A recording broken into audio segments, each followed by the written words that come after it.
Welcome to Budget Off-Grid Expat Life in Barcelona.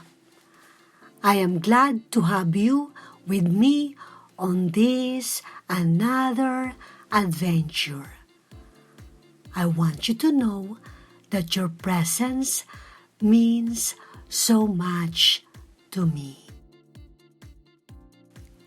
There's a kind of silence in the early morning here. The kind that makes you feel like nothing has changed in years. The same road, the same curve of the hills, the same bus stop that takes people toward Barcelona. We've lived this expat life in Spain long enough to believe in that rhythm, that things stay where they are until one day they don't.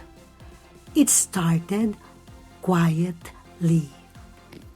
There's a parking lot near the bus stop at this location, the kind of place you stop noticing after years of living nearby.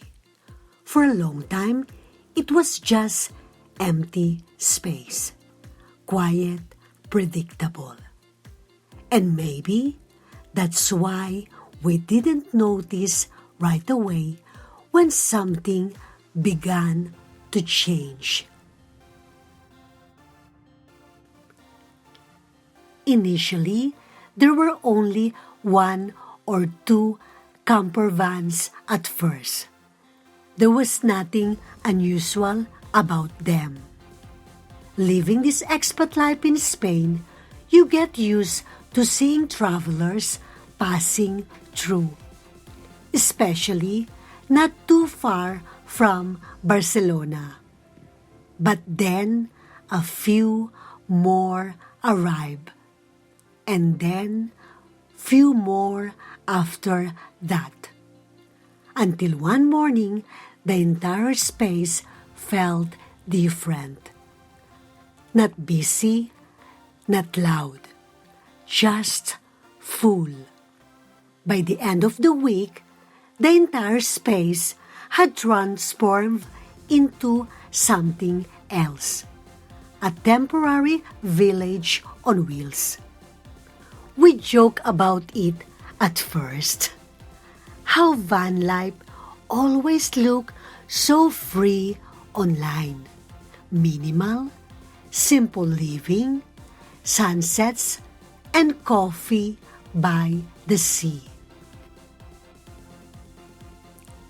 It's a strange feeling when a place you've known for years suddenly changes its purpose without asking. Finding a parking spot became harder. Cars circling, small pauses where there used to be ease, and I'll be honest, at first it felt a little frustrating. But then we started looking a bit closer. From a distance, van life always looks convenient, minimal, flexible, a kind of affordable lifestyle that promises freedom, especially when city living starts to feel out of reach. But standing there in that parking lot, it didn't feel like that version. It felt quieter, heavier, because some people weren't just passing through and didn't look like a vacation. They were staying.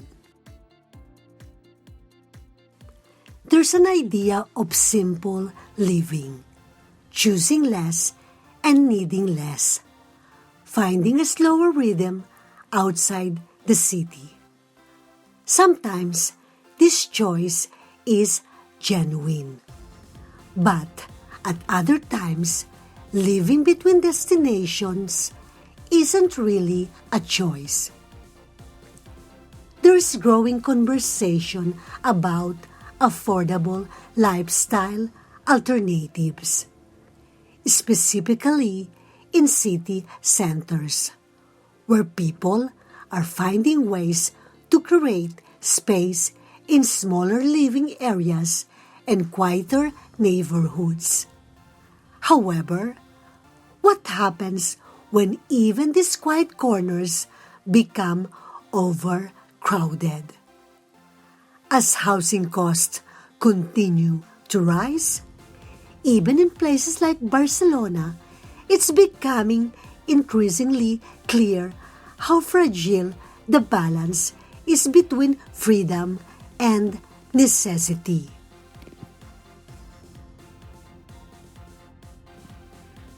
And then, one morning, they were gone. Not gradually, not one by one, just gone.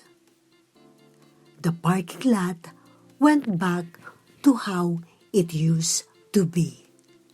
Empty, almost too clean, and so quiet, as if nothing had ever happened there.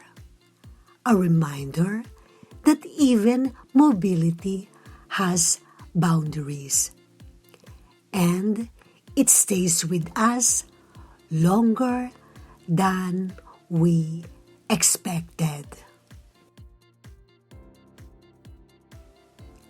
Years ago, we had a plan too.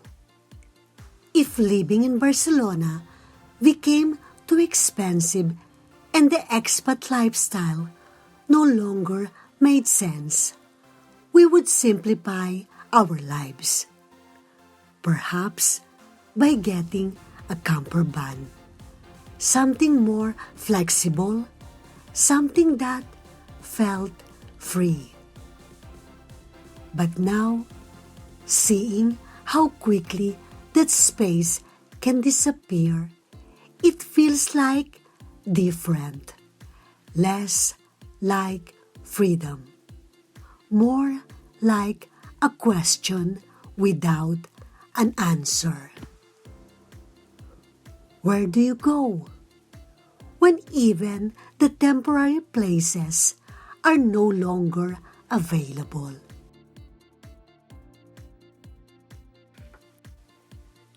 So, if you're carrying the weight of rising rents, rising bills, or rising fears are pressing against your chest, let this remind you you're not alone in the dark. We're all learning, step by step, how to live gently in a world that keeps changing its shape. And somehow, even in the struggle, there's still a beauty hiding in the small places. There's still hope humming beneath the noise. There's still us, steady, breathing, enduring together. Remember, self-care is important. So embrace the little joys in life. Please take care of yourself and wear a smile to the world. It lifts the heart more than you think, and someone out there needs the light you carry.